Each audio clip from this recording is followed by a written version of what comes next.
बिस्मिल्लाहिर्रहमानिर्रहीम। अस्सलाम वालेकुम students, I am Mohammad Fawad Malik. Students, आज हमने फिजिक्स का चैप्टर नंबर 14 स्टार्ट करना है, जिसका नाम है इलेक्ट्रोमैग्नेटिज्म। इलेक्ट्रोमैग्नेटिज्म क्या होता है, ये किन लॉज पे बेस करता है और डेली लाइफ में इसकी एप्लीकेशन कहाँ होती है, ये सारी बातें हम इस चैप्टर में डिस्कस करेंगे। तो आइए आज का लेक्चर स्टार्ट करते हैं।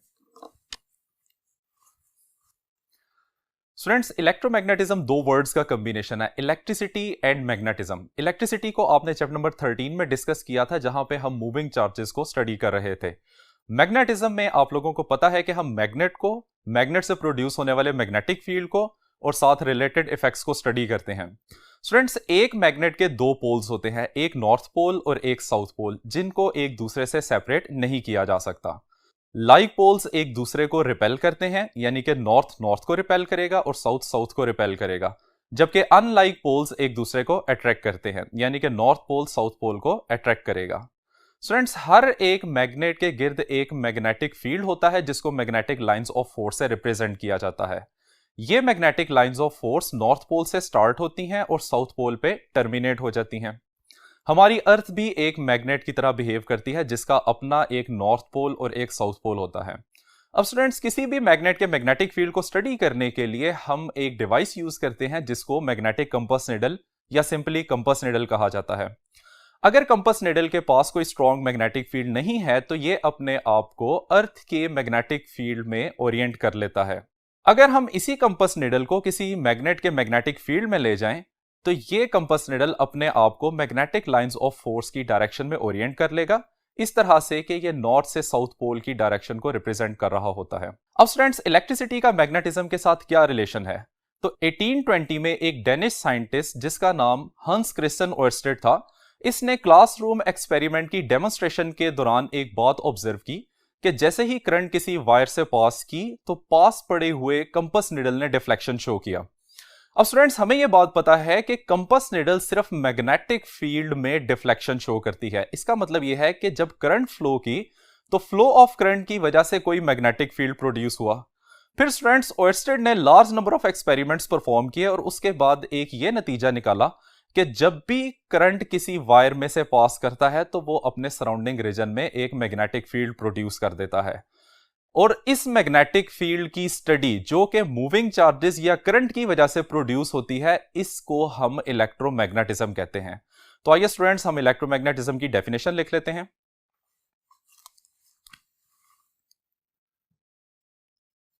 The branch of physics which deals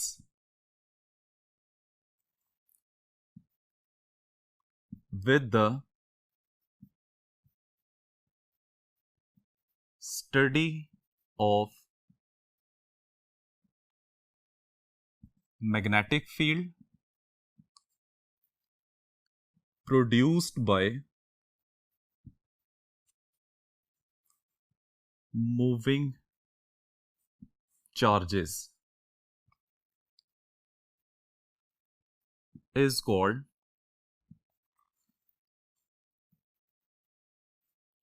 electromagnetism.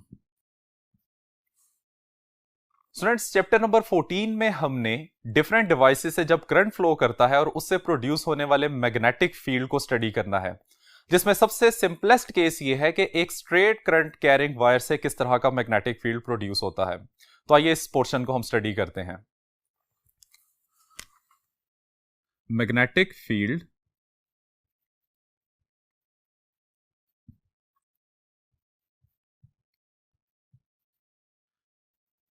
Due to current in a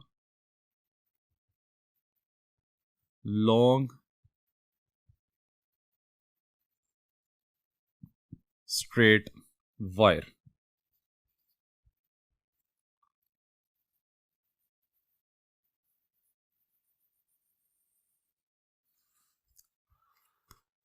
eighteen 1820 में हंस ओयरस्टेड ने large number of experiments perform किए थे।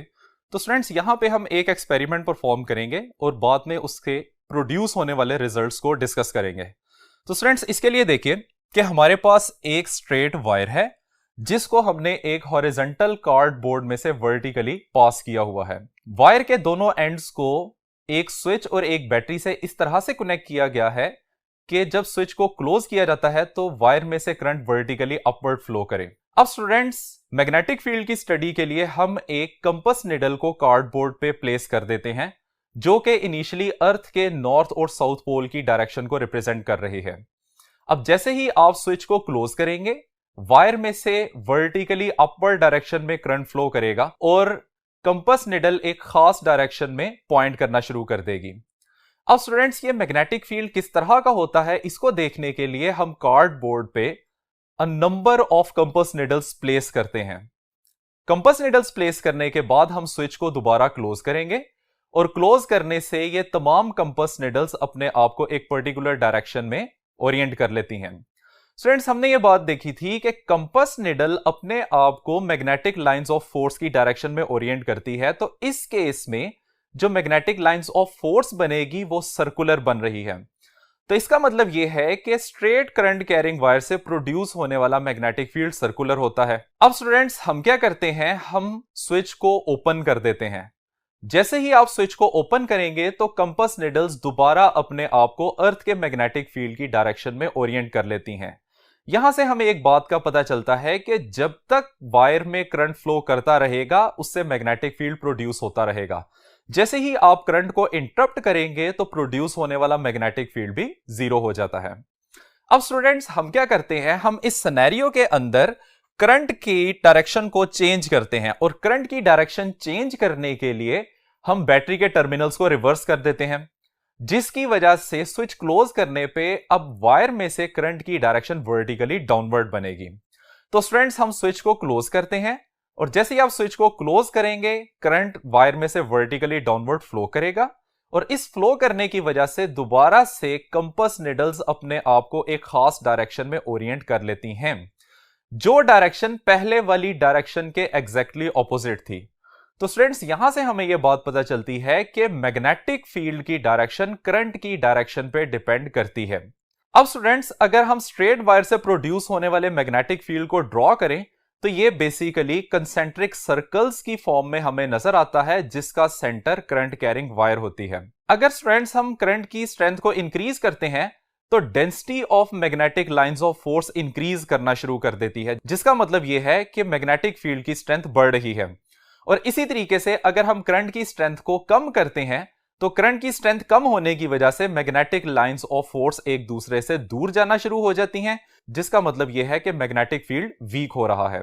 अब स्टूडेंट्स, अगर हमने करंट कैरिंग वायर से आर डिस्टेंस पे मौजूद पी पॉइंट पे मैग्नेटिक फील्ड की वैल्यू को देखना हो तो एक्सपेरिमेंटली यह बात ऑब्जर्व की गई है कि magnetic field magnitude of current के डायरेक्टली प्रोपोर्शनल होती है, जबकि करंट कैरिंग वायर से डिस्टेंस के इनवर्सली प्रोपोर्शनल होती है।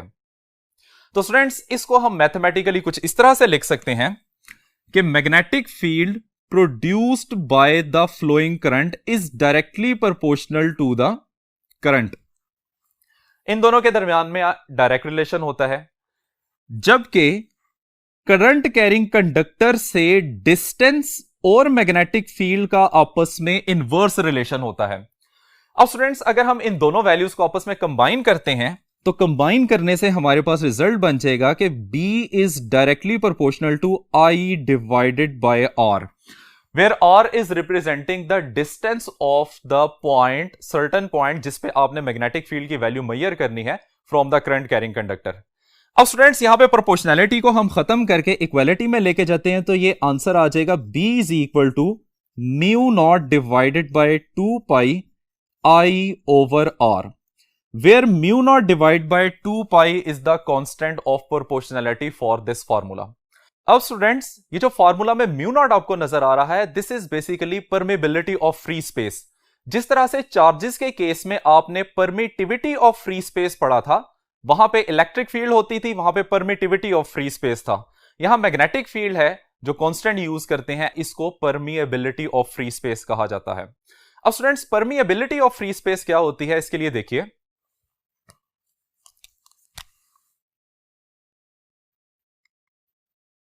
Permeability of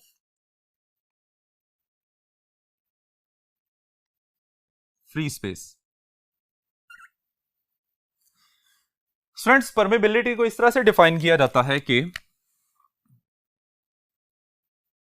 the ability of free space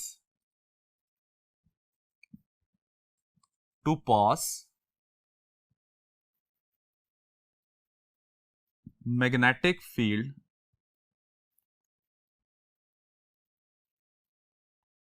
through it. Free space अपने अंदर से कितना मैग्नेटिक फील्ड पास करने देता है, उसकी एबिलिटी को हम परमेबिलिटी ऑफ फ्री स्पेस कहा जाता है।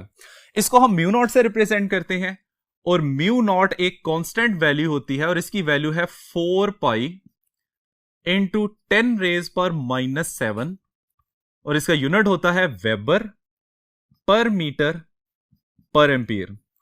अब स्टूडेंट्स, इसका यूनिट आप कुछ लेक्चर्स के बाद डिस्कस कर लेंगे। ये मैग्नेटिक फ्लक्स का यूनिट होता है वेबर, पर मीटर ये लेंथ का यूनिट है, और एम्पियर करंट का यूनिट होता है।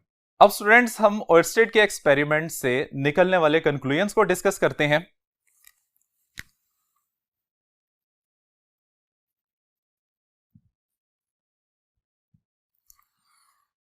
स्टूडेंट, सबसे पहला कंक्लूजन जो इस एक्सपेरिमेंट से निकलता है वो ये है कि जब भी करंट किसी कंडक्टर से पास करती है तो वो सराउंडिंग रीजन में एक मैग्नेटिक फील्ड प्रोड्यूस करती है।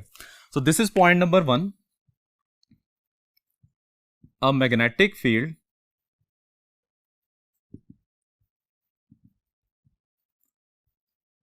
is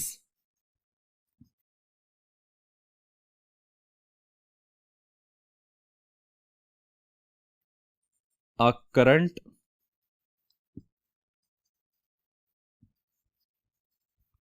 carrying conductor। Student, secondly हमें यह पता चला कि मैग्नेटिक फील्ड लाइंस सर्कुलर होती हैं, और मैग्नेटिक फील्ड की डायरेक्शन करंट की डायरेक्शन पे डिपेंड करती है। So this is conclusion number 2। Lines of force are circular and their direction depends upon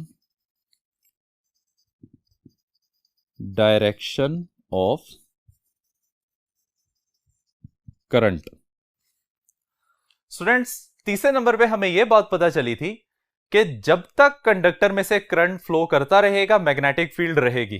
जैसे ही आप कंडक्टर के करंट को इंटरप्ट करते हैं तो मैग्नेटिक फील्ड भी जीरो हो जाती है। So this is point number 3। Magnetic field lasts only as long as current is flowing through the conductor। अब स्टूडेंट्स, हम प्रोड्यूस होने वाले मैग्नेटिक फील्ड की डायरेक्शन कैलकुलेट करने के लिए जो रूल यूज किया जाता है हम उसको डिस्कस करेंगे, which is the right hand rule.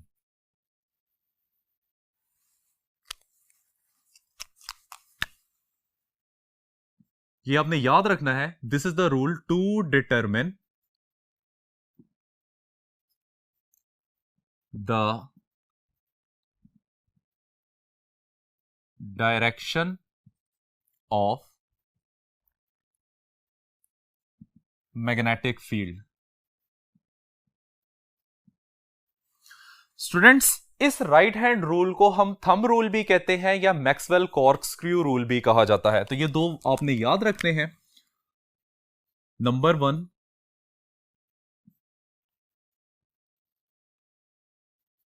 Thumb rule, और नंबर 2 इसको कहा जाता है Maxwell's cork screw rule.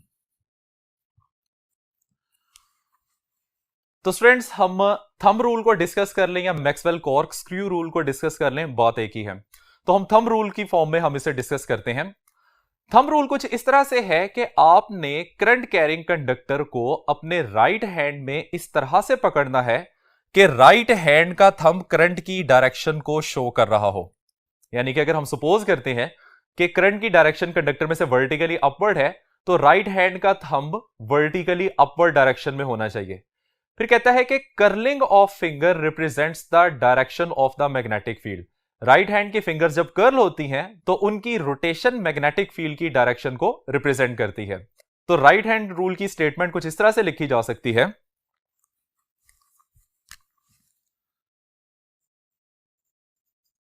grasp the current carrying conductor in the fist of right hand such that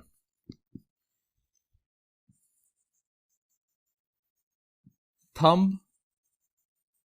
points in the direction of current. Then curling of fingers represents the direction of produced magnetic field. Student, suppose करें कि हमारे पास current carrying conductor में current की direction vertically downward है। तो इस situation में आप करंट कैरिंग कंडक्टर को अपने राइट हैंड में इस तरह से पकड़ेंगे कि थंब की डायरेक्शन वर्टिकली डाउनवर्ड हो। अब इस सिचुएशन में curling of finger magnetic field की डायरेक्शन बताएगा। अब दोनों केसेस में आप देख सकते हैं कि जब करंट अपवर्ड फ्लो कर रहा था उस वक्त मैग्नेटिक फील्ड एंटी क्लॉकवाइज थी, और जब करंट डाउनवर्ड फ्लो कर रहा था तो इस सिचुएशन में मैग्नेटिक फील्ड की डायरेक्शन क्लॉकवाइज थी। तो स्टूडेंट्स, इस राइट हैंड रूल से, जिसको थंब रूल कहा जाता है, मैक्सवेल कॉर्कस्क्रू रूल कहा जाता है, हम एक स्ट्रेट करंट कैरिंग कंडक्टर से प्रोड्यूस होने वाले मैग्नेटिक फील्ड की डायरेक्शन को कैलकुलेट कर सकते हैं। तो स्टूडेंट्स, ये है हमारा आज का लेक्चर। उम्मीद करते हैं कि आपको समझ आ गया होगा। इजाजत चाहते हैं। अल्लाह हाफिज।